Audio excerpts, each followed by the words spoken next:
So I was going over another mental map, and I started picturing this in my mind, where it was like, you guys ever noticed how big the hole in your ear is? And then there seems to be like another hole somewhere in the center, and then a very tiny one on this side, that barely catches what started big and amplified on this side, And then on this side, there's a big hole where again the same thing happens, everything is absorbed and listened to, and then it enters a smaller gate, and then through that smaller gates there's another tiny little perception right here, also understanding the magnitude and the listening and capturing the minimalness, because not only am I tuned in for macro and micro, but I'm also able to understand how things can come up to themselves and bring themselves to look at themselves and be like this. But I am looking at you. But you're all the way up there. How am I supposed to see you? There. What the? Hey, what happened? I don't know. I did the same thing you did. I think we'd still be in the same place, right? Let's try it again. Hey, what happened? And so, with that, it's like every note becomes a dimension observed. Every note, every sound, every minimal thing, it goes through that same process of information. It starts off in a big, macro version of itself, it enters your mind and then becomes that center point that it was intended to. Out of all that information, it gets compressed, compacted, and boom, you just bend it, light, compressed it, and made your own sun. Now there's something shining light in your mind, shining light on all kinds of things, just because you understood the process of observation. So with that, it brings you to now understanding something, Now that you have an understanding and it's comprehended, now you're going to be treated like two people. Somebody that's going to be looked to either become somebody who was raised to be an oppressor and not know it, or somebody who was raised to be a possessor and not know it.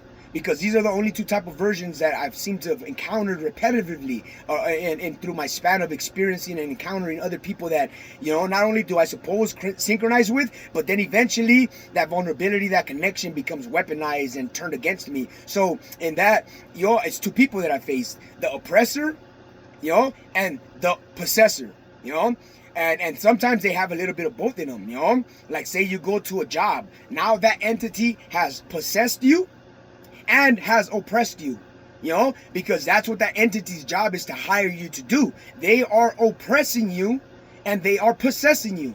Now you're working for them, and in that state of mind, you're either, if you're being oppressed, that means you're energy minded, you're emotional in nature, and you're being suppressed. So at work, you're not allowed to love. You're not allowed to show extra kindness. You're allowed to be an exceptionally well behaved employee. That you're allowed. But to magnify, I'm being nice, I'm a kind man, I'm here being religious. I work for the Mormons, the Catholics, the Buddhists, the Christians. The Hindus. I mean, that's one side of it, right?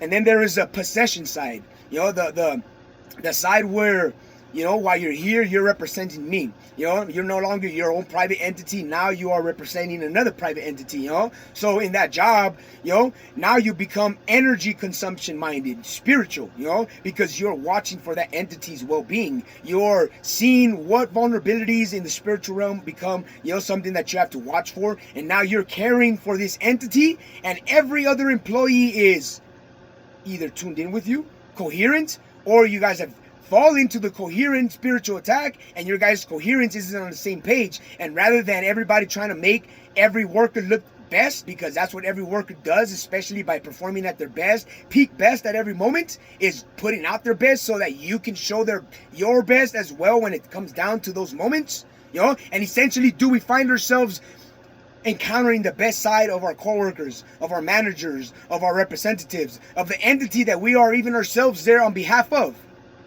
Or has that relationship with that entity been interfered, and now it becomes about me and the people I work with, me or the customers, me, or I've been like trained to be a perfect robot at work. So essentially, if there's nothing there oppressing me or attempting to, magnify the possession factor that is actually there alive at work, then, everything goes good, But if it doesn't go that way, then it becomes, people talking about, levels of oppression and possession that they don't know how to explain, because it's all within the self. It's, I possessed myself to get myself to that job, then I got that job there to possess my entity, so that then I could represent their entity and thus have a common connection, mutual benefits, and so on and so forth. So yeah, that's kind of where I'm at. That's a little bit of what it means to observe dimensions, and every note, every sound, not being disregarded as we've taught ourselves or viewed ourselves treating others in the capacity of being able to express or give someone the impression of. It becomes maintaining coherence. So coherence, focus, and intention. I mean, some of the variances that are tapped into to attempt to disturb that. So with that being said, I mean, it becomes understanding how your light machine works, understanding how something from outside of the world can also function your light machine. That's what entertainment is me telling you that I understand the functions of your light being, so I'm gonna put what will be to your benefit and to the benefit of your light being and to the benefit of the machine that is operating and mediating between that. Essentially, more, I'd say it's your conscience, but we'll call it a machine, because essentially to yourself, that's the operations of what it is to be governing your governor. And essentially it's a heart and mind coherence. The person has no longer been treated as a person. The person has already, as you see, you go work for an entity, you become understanding of what oppression is and what possession is, and how they're, anybody that doesn't want you working, that doesn't want to see you succeeding, is going to show up and tell you, your job has possessed you, it has oppressed you. But essentially you're there focusing on what you're focusing on, not caring about other people's narratives, because it's like saying there's asteroids, there's comets flying all throughout space. Everybody run and panic because we don't know where they're going. Start trying to figure out and map out and follow the trajectory. Maybe we can map it all out. Let's become reflections of the stars, in other words, on the planet as people. But I mean, and that's where we're at. So hopefully this was insightful for y'all. Hopefully y'all are able to benefit from this. You guys have a good rest of the day.